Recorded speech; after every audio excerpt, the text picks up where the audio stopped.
வணக்கம் ஆபிரகாம். விசைப்படகு ஒன்று நடுக்கடலில் மூழ்கும் காட்சி வெளியாகி தற்பொழுது பெரும் அதிர்ச்சியை ஏற்படுத்தி இருக்கிறது.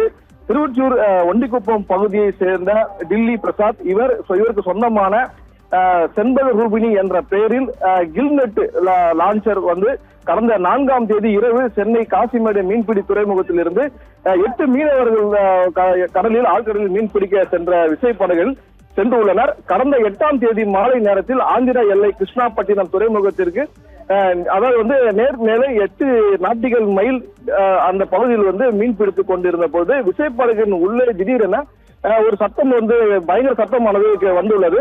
சத்தம் கேட்டதும் விசைப்படகை நிறுத்திவிட்டு கீழே பார்த்த போது அது கீழே பகுதியில் இருக்கக்கூடிய விசைப்படகுகள் ஓட்டை ஏற்பட்டு அதிலிருந்து கடல் நீர் உள்ளே சென்றது.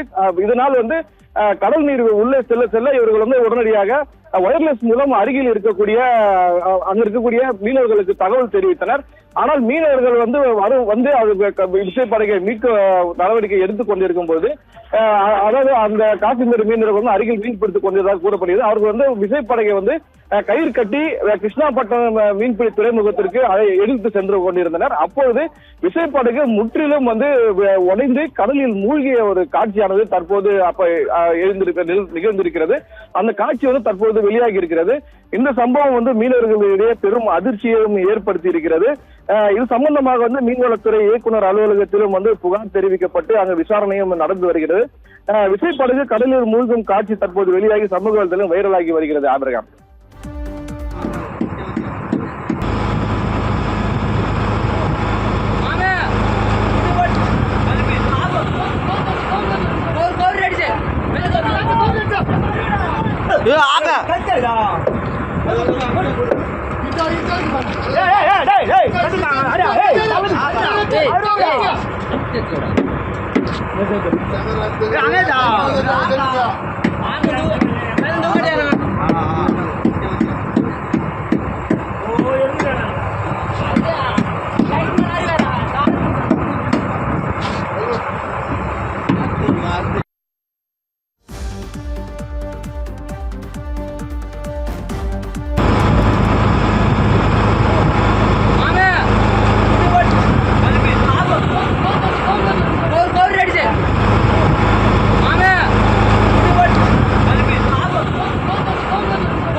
ಮುಂಜಾನೆ